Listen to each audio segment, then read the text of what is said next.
Your Excellency, Fana, Prime Minister of the Socialist Republic of Vietnam, Your Excellency, Tolan, General Secretary of the Communist Party of Vietnam, Your Excellency, Amina Mohammed, Deputy Secretary General of the United Nations, distinguished delegates, ladies and gentlemen. Let me begin by extending my sincere appreciation to the government of the Socialist Republic of Vietnam for hosting the fourth P4G summit in this historic city of Hanoi.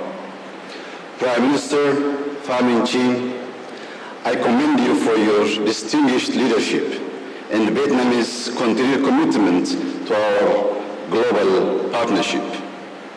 While much has been said about the threats posed by climate change and underdevelopment, meaningful progress toward sustainable development and climate resilience remain limited. Today, we are confronted with a critical choice: to pursue a path of practical, inclusive action that addresses the needs of the most vulnerable, those who overly endure the devastating consequences of climate change. Ethiopia, aligned with the 2030 Agenda for Sustainable Development and the African Union Agenda 2063, has charted an ambitious course towards achieving net zero emissions and building a climate resilient economy by 2050. This ambition has been translated into concrete policy measures reflected in our national development plans and further operationalized through green strategy and initiatives. A prime example is our Green Legacy Initiative, under which we have planted 40 billion seedlings since 2019. At the world's largest afforestation program, it annually mobilizes more than 20 million citizens across the country.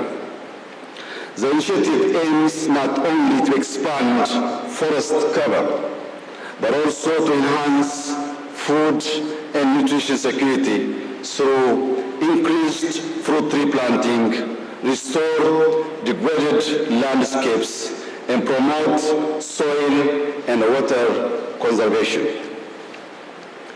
Between 2019 and 2023 alone, we have increased our forest coverage by a remarkable 6.4%. In power, we are making significant investments to expand and diversify our renewable energy portfolio, Currently, Ethiopia derives 98% of its energy from hydropower, wind, and solar sources. The Grand Ethiopia Renaissance Dam stands as a symbol of our commitment to sustainable development, delivering social, economic, and environmental benefits both nationally and across the region. To further translate policy into climate-resilient action, we have introduced forward-looking reforms in the transport sector, including a ban on the import of fuel-based cars alongside incentives to manufacture and adopt electric vehicles. Our urban development strategy is also evolving toward green and smart city models. This is particularly evident in the nationwide corridor development program, which aims to transform urban and rural centers into sustainable, livable space that enhance the well-being of our citizens.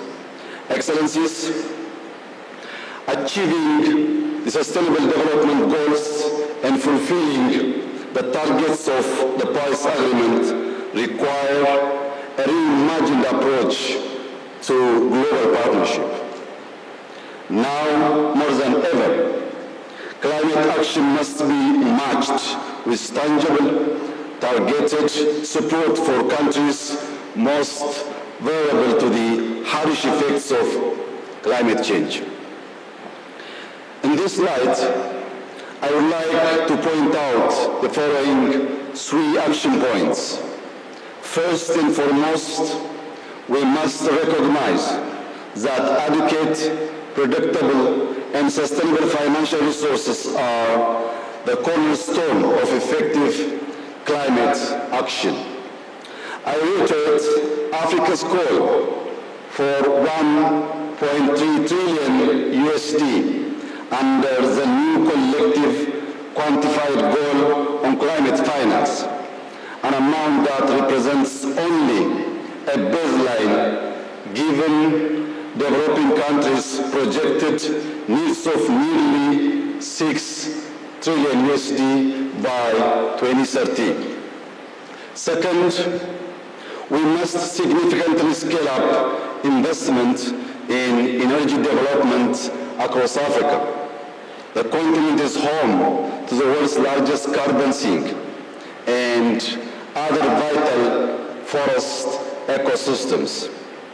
To protect these vital resources, we must move away from the current reality where Africa gets only 2% of the world's 60 billion energy investment and work toward reaching 20% by 2030.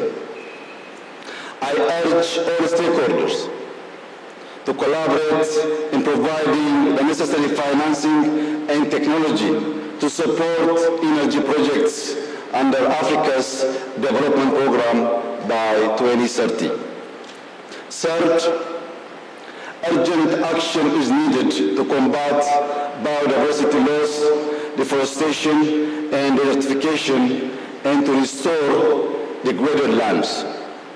We must support local and indigenous conservation efforts, such as the Green Legacy Initiative, by fulfilling financial commitments for biodiversity in developing countries and establishing fair benefit-sharing mechanism. These programs should also promote alternative livelihoods and enhance agricultural productivity. Finally, I reiterate Ethiopia's commitment to collective action on climate and sustainable development. I also urge P4G members to prioritize cross-regional coordination and address any leadership gaps in climate action. we must set ambitious goals for the 30th COP in Brazil. Let me take this opportunity to commend all members and partners for their shared commitment over the past 7 years. I thank you.